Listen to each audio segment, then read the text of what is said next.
အခုလေးတွေကိုပြန်ပြီးတော့တွန်းမယ်နော်တွန်းတဲ့နေရာမှာလက်ကိုဒီလိုအဆုံးမဆက်ပဲနဲ့တထောင်စစ်ကိုအောက်မှာချတထောင်စစ်ချတာတထောင်စစ်ဒီမှာနဲ့တထောင်စစ်ချတထောင်စစ်ကလေးပဲချတာအောက်ပိုင်းလေးကိုပူတာခြေတလုံးလေးကိုပူတာတထောင်စစ်ကလေးပဲချတာပါနော်တထောင်စစ်ကလေးကလက်ချောင်းလေးတွေကဘယ်နေရာမှာလဲဆိုတော့မျက်လုံးလေးနဲ့တက်တက်လက်ချောင်းလေးတွေကနော်ပြီးရင်အပေါ်ပိုင်းလေးကိုပဲပြစ်ပြီးတော့ကော့အပေါ်ပိုင်းလေးပြီးကော့လိုက်ပါတောင်စစ်ကိုလုံးဝပြပြပြပြလေးရင်မနဲ့ကတ်ထားမယ်တောင်စစ်နဲ့ရင်မနဲ့ကတ်ထားဟုတ်ပြီကတ်ပြီးတော့ပေါ်ပိုင်းလေးကိုချစ်တဲ့ဝင်ကြည့်မှာဘာမှမဟုတ်ချစ်တဲ့ဝင်ညက်ချဒီလက်ကလေးတွေကိုအောက်ပိုင်းလေးညက်ပြီးတော့တောင်ကိုလုံးဝတောင်စစ်ကိုဒီတောင်လက်အပေါ်ဘိုင်းလေးပေါ့နော်တောင်စစ်ကလေးထောက်တာဒါတပိုင်းပေါ့နံပါတ်1 position နောက်ပိုင်းလေးအောက်ပိုင်းလေးညှစ်ပြီးတော့မှလက်နှစ်ဖက်ကိုပူပြီးတော့လက်ချောင်းလေးကိုကားပြီးတော့မှထောက်ပြီးတော့ထား1 2 3 4 5 6 7 8 9 10ဟုတ်ပြီပြန်မှောက်ချလိုက်မယ်ဒီလေးတော့โอเคဒါကတစ်နော်ဟုတ်ပြီတစ်အနေနဲ့ကဒါတစ်လေးထောက်တယ်ထားပြီးညှစ်တယ်အောက်ပိုင်းလေးညှစ်ပြီးတော့မှနောက်နံပါတ်2နံပါတ်2လားနော်နှစ် position ကတတောင်ကြီးကိုလက်ကလေးကိုနောက်ကိုနည်းနည်းဆွဲလိုက်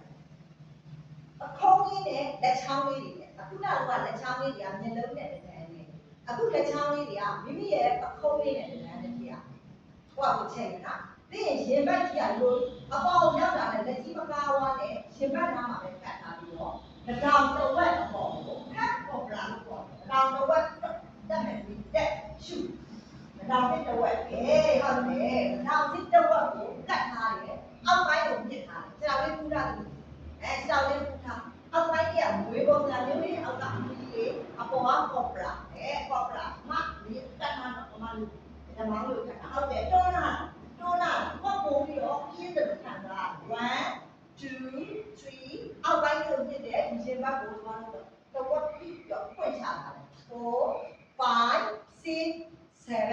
8 7 6 5 4 3 2 1ပြန်ထောက်ချလိုက်ပါရှူတော့ဒီပြေရှူဒါလေးပဲဘယ်အရွယ်ပဲဖြစ်ဖြစ်လိုက်ပြီးတော့လေ့ကျင့်လို့ရတဲ့ဟာလေးကိုပြင်ပေးခြင်းဖြစ်တယ်နော်အခုကလွယ်ကူတယ်လို့ထင်ပါပဲကြီးလိုက်တဲ့လူပါနော်ဒါလွယ်ကူဒါပေမဲ့သူတို့လုပ်နေလို့ပဲပြီးပြီနော်သူတို့လုပ်နေတာပုံပေါ်တိုင်းလေ့ကျင့်ကြည့်မှာဒီဟာလေးကလွယ်ကူပြင်မဲ့ထိရောက်တယ်ခက်ခဲတယ်ဆိုပြီးလိုက်နော်ဟုတ်ပြီအခုနောက်ဒီလိုတော့တမီးတို့ကလက်ကလေးနောက်ကိုရင်ဘတ်နောက်ကိုတော့ပြီနော်ရင်ဘတ်နဲ့တက်တဲ့လေးထားပြီလက်ချောင်းလေးတွေဒါတစ်စင်နေနော်အခုကလက်ချောင်းလေးတွေကမျက်လုံးကပြီးတော့ပခုံးတဝက်ပခုံးကရင်ဒီလိုရင်ဘတ်တက်တဲ့မှာလက်ချောင်းလေးတွေကားတာဟုတ်ပြီလေးရှူထိုးကော့ပရာပစိုးပေါ်လာအဲ့မှာပစိုးပေါ်လာရင်ဘတ်ကိုဖွင့်ချတာမယ်နော်ဒီရင်မြုပ်လေးကိုဖွင့်ပြီးတော့နော်အစုပ်နဲ့နှလုံးလေးရာလေးကိုဖွင့်ချတာမယ်1 2 3 4 5 6 7 8 7 6 5 4 3 2 1ပြန်ပေါက်ချပါဒီလိုလေးချုပ်ပြီးပြန်ပေါက်ချလက်ကလေးပြန်ပိုက်တာဒါတစ်စင်ပြီးတစ်စင်တော့ကြောရုံးမကြီးကိုအပေါ်ကခါကြောလေးရိုးစစ်ကလေးကိုတန်မာအောင်ပခုံးကျွတ်သားလေးအားရှိအောင်လို့တစ်စင်ပြီးတစ်စင်တွန်းပြီးတော့မှတက်သွားတဲ့ရှင်းစီလေးဖြစ်ပါတယ်ဟုတ်ပြီဒီရှူတော့ရှူဟုတ်ပြီအခုခါနာကျင်တဲ့လူတွေအတွက်ခါနဲ့ပတ်သက်တာပြမယ်နော်လက်ကလေးတစ်ဖက်လုံးရှေ့ကိုဆက်မယ်ခါနာတဲ့လူတွေနော်ခါနာတဲ့လူတွေမျိုးသားအမျိုးသမီးလာမေးထားတာဒီလိုကျွန်တော်ကမအားသေးလို့မသိမေးပြတာပါဒီနေ့ကတော့မီးလဲလာတယ်မီးလဲစုံတယ်သင်တန်းမနေ့ပိုင်းနေတော့ဒါနည်းခင်းတန်းလေးရပြီးတော့ပြပေးပါမယ်နော်ဒီဟာလေးကိုဒီသင်တန်းလူတွေသူတို့ပြနေတယ်တခါလေးသင်ပေးလိုက်ပါမယ်နော်အဲ့တော့ဘယ်ဘက်လက်ကိုကျွန်တော်ခါပေါ်တင်လိုက်မယ်ဘယ်ဘက်လက်ကလေးဟုတ်ပြီဘယ်ဘက်လက်ကိုကျွန်တော်ခါပေါ်တင်ပြီးညာဘက်လက်ဆက်မယ်ဘယ်ဘက်ခြေထောက်လေးကိုမှဒါကကျွန်တော်တစ်ချက်ကြီးရဲ့ခါးကြောလေးတွေနာကျင်တဲ့ဟာကိုကျွန်တော်ပြည့်ပြောက်အောင်တက်တာအောင်လုပ်တာဟုတ်ပြီပါတာအပေါ်ပိုင်းထဲမှာလက်ကလေးကဒီလိုကစားလေးနာမလို့လက်ပေါ်ဝါးကိုကစားလေးထားပြီးတော့ဆွတ်ဆက်1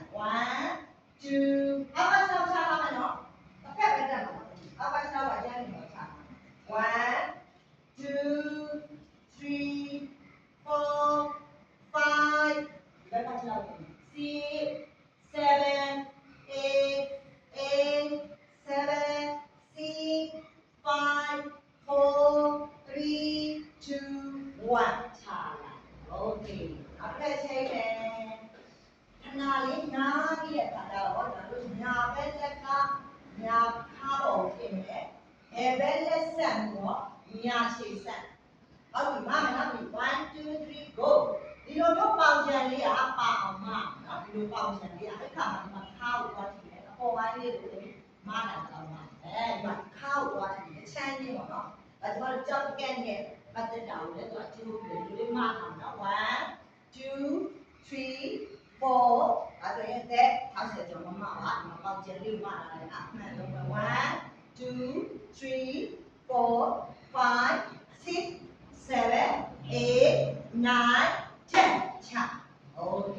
ဒီလေးတစ်ပတ်ပြန်ပိုက်လိုက်နော်ညာတော့ကြည့်လိုက်လွယ်လိုက်တာဒါလေးอ่ะဆိုတော့သိစားလိုက်လေ့ကျင့်ကြည့်ပါနော်လွယ်လား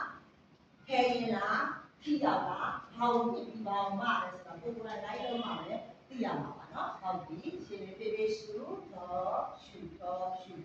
ဒါတော့တစ်ချမ်းကြီးနော်ဘယ်ချမ်းညာချမ်းမှာရှိတဲ့ကြောက်ကန်တစ်ခုရောခါ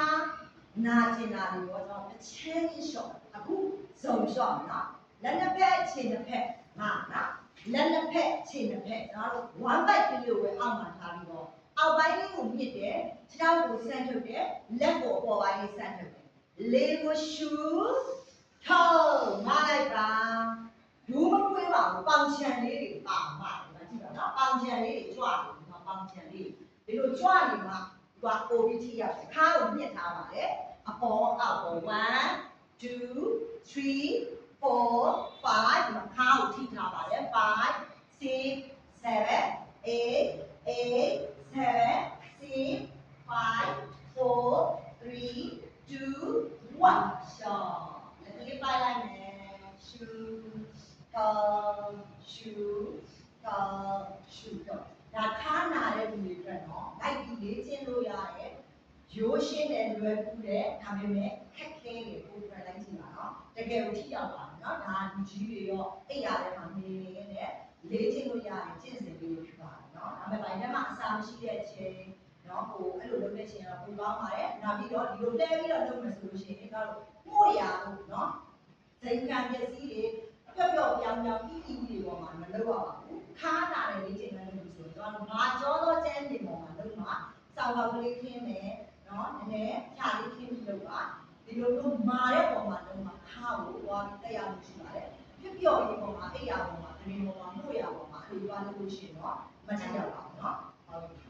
โอเคအားလုံးဒီလိုဘယ်ဘက်ကိုစားတက်လက်ကလေးခံရတယ်